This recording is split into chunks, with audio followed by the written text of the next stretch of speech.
Hello student, good morning. Class 9th के बच्चे social study में हिस्ट्री का पोर्शन पढ़ेंगे और आज हम सभी लोग फर्स्ट लेसन स्टार्ट करेंगे। फ्रांसीसी क्रांति। हम लोगों ने पिछली वीडियो में क्रांतियों के सामान्य परिचय को देखा था और कौन कौन सी विश्व की महत्वपूर्ण क्रांतियां थीं, वो कब स्टार्ट हुई थीं, उस समय वहाँ का शासक कौन था और उस क्रांति के जनक कौन थे, इसके बारे में हम लोगों ने अध्ययन किया था। और उसी में एक फ्रांसीसी क्रांति थी जो 9th क्लास में लेसन फर्स्ट है हिस्ट्री का। तो आज हम सभी लोग फ्रांसीसी क्रांति के बारे में थोड़ा सा जानने का प्रयास करेंगे। तो यहाँ पर हम लोग एक लॉन्ग क्वेश्चन लेते हैं, लॉन्ग आंसर लेते हैं, उसका क्वेश्चन थोड़ा समझेंगे कि फ्रांस में क्रांति की शुरुआत किन परिस्थितियों में हुई, अथवा करके क्वेश्चन इसी टाइप से है कि फ्रांसीसी क्रांति के उत्तरदायी कारणों का वर्णन कीजिए। तो यहाँ पर हम लोग देखेंगे कि फ्रांसीसी क्रांति के उत्तरदायी कारण क्या थे। तो एक हम लोग डायग्राम बना लेते हैं। फ्रांसीसी क्रांति के कारण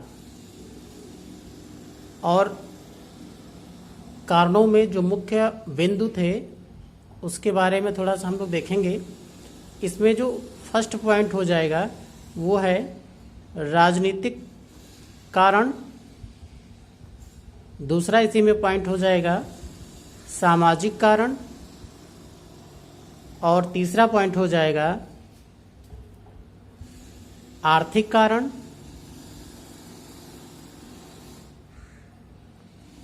चौथा पॉइंट हो जाएगा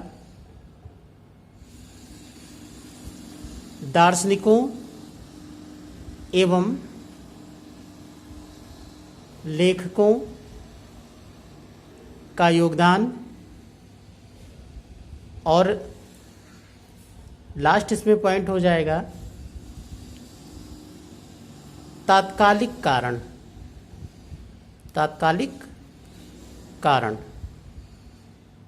तो ये इन्हीं बिंदुओं पर हमें फ्रांसीसी क्रांति को समझना है और इन्हीं बिंदुओं पर हमें नोट भी करना है कि फ्रांसीसी क्रांति के कौन कौन से कारण थे। सबसे पहले हम लोग राजनीतिक क्रांति के राजनीतिक कारण के बारे में थोड़ा सा देखेंगे कि राजनीतिक कारण क्या थी। तो इसमें हम लोग देखेंगे कि जो फ्रांस का शासक था लुई 16वां, वो एक निरंकुश अत्याचारी शासक था। वो दैवीय अधिकारों के सिद्धांत में विश्वास रखता था, प्रजा के हित अहित के बारे में बिल्कुल भी चिंता न करके वो अपनी इच्छा अनुसार कार्य करता था।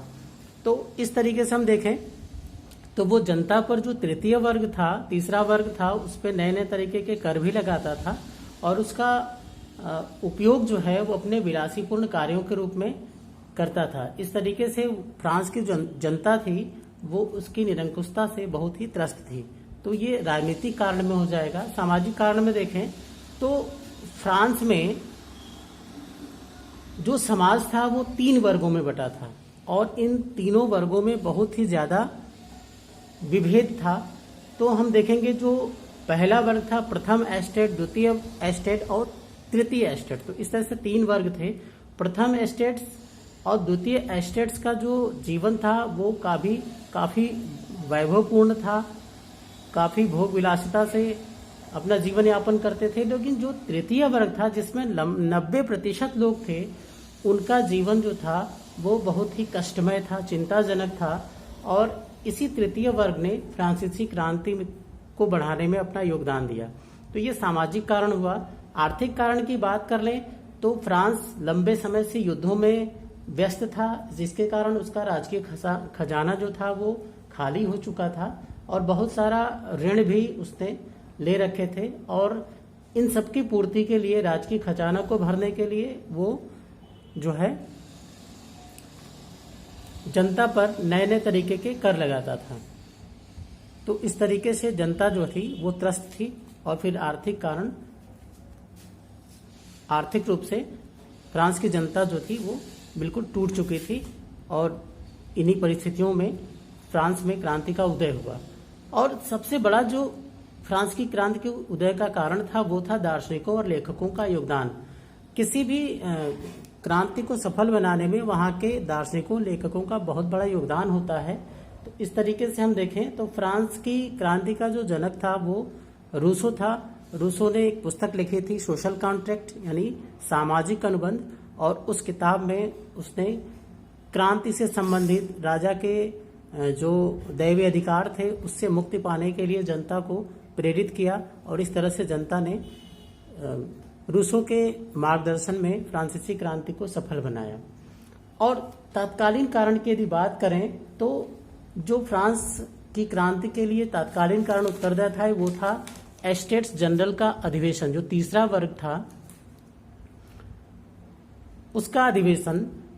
तो आर्थिक स्थिति को सुधारने के लिए उसने जनता पर नए नए कर लगाना शुरू कर दिया वहां के शासक ने, और इस तरीके से एक संस्था भी बनाई गई थी स्टेट्स जनरल। उस स्टेट जनरल की बैठक बुलाई गई थी और राजा के जितने भी मांगे थी वो सब मांगे इस स्टेट्स ने मानने से मना कर दिया, जिसके कारण जन सामान्य में क्रांति की लहर फैल गई। तो इस तरीके से हम देखें तो फ्रांसीसी क्रांति में राजनीतिक कारण, सामाजिक कारण, आर्थिक कारण, दार्शनिकों एवं लेखकों का योगदान और तत्कालीन कारण एक महत्वपूर्ण कारण के रूप में देख सकते हैं। Okay, thank you.